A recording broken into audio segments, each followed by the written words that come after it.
Hi, it's Patrick Hutzel from IntensiveCareHotline.com, where we instantly improve the lives of families of critically ill patients in intensive care, so that you can have peace of mind, real power, real control, and so that you can influence decision making fast, even if you're not a doctor or a nurse in intensive care.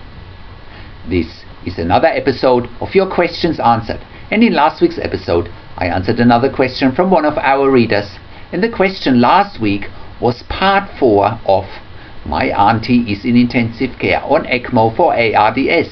We're very worried she may die. Help!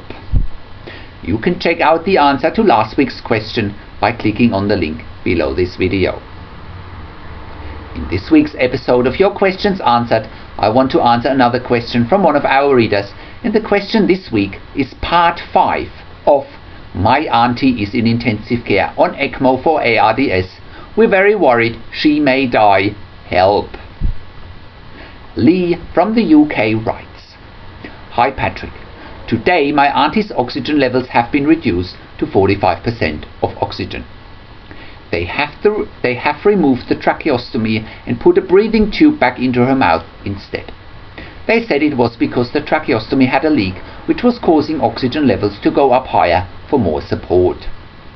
The doctors spoke about a mini Ecmo, and they also said that the cons would outweigh the pros because of something to do with platelets, and it doesn't seem as if today they had drained much more fluid off at the minute.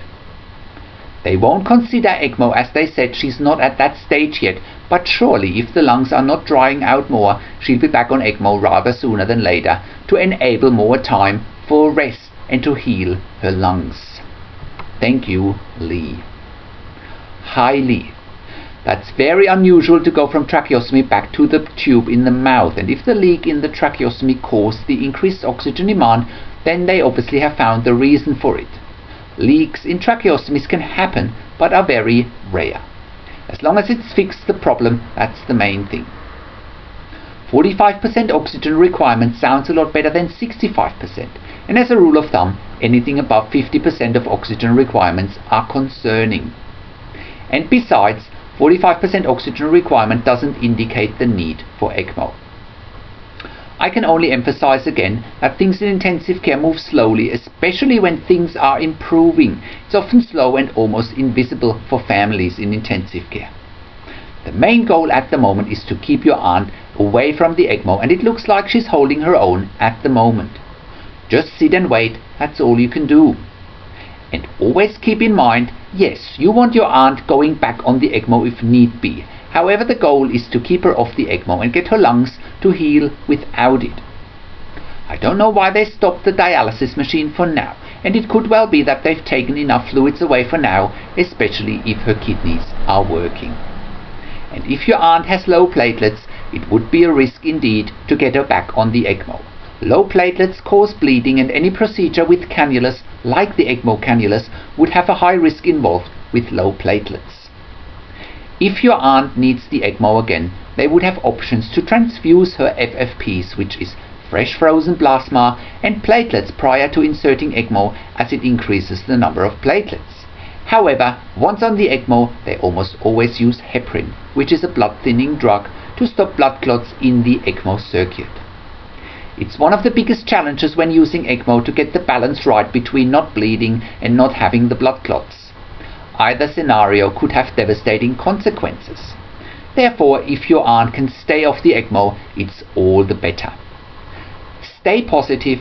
It sounds like your aunt is making slow progress, and always keep in mind that things don't improve quickly in intensive care. Let's look at the small and positive signs and take it day by day. Keep me in the loop and I'll guide you. So, how can you have peace of mind, control, power and influence whilst your loved one is critically ill in intensive care? You get to that all-important feeling of peace of mind, control, power and influence when you download your free Instant Impact Report now by entering your email below. In your free Instant Impact Report, you learn quickly how to get peace of mind, real power and real control, and how you can influence decision making fast whilst your loved one is critically ill in intensive care. Your free Instant Impact Report gives you in-depth insight that you must know whilst your loved one is critically ill or is even dying in intensive care.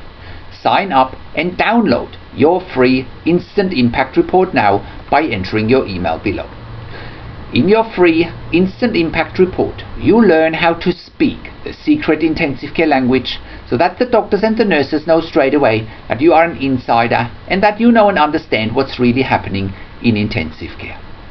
In your free report, you will also discover how to ask the doctors and the nurses the right questions.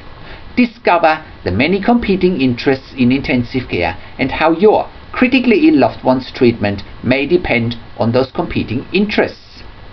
How to eliminate fear, frustration, stress, struggle and vulnerability even if your loved one is dying. You get 5 killer tips and strategies helping you to get on the right path to peace of mind, control, power and influence in your situation. You'll get real-world examples that you can easily adapt to your and your critically ill loved one's situation. How to stop being intimidated by the intensive care team and how you will be seen as equals. You will get crucial behind-the-scenes insights so that you know and understand what's really happening in intensive care. And how you need to manage doctors and nurses in intensive care, and it's not what you think. Thank you for tuning into this week's Your Questions Answered episode, and I'll see you again in another update next week. Make sure you also check out our blog section for more tips and strategies, or send me an email to support@intensivecarehotline.com with your questions. Also check out our product section where you get more ebooks, videos and audio recordings, and where you can also get one-on-one consulting with me via the phone or via Skype. This is Patrick Hutzel from intensivecarehotline.com, and I'll see you again next week in another update.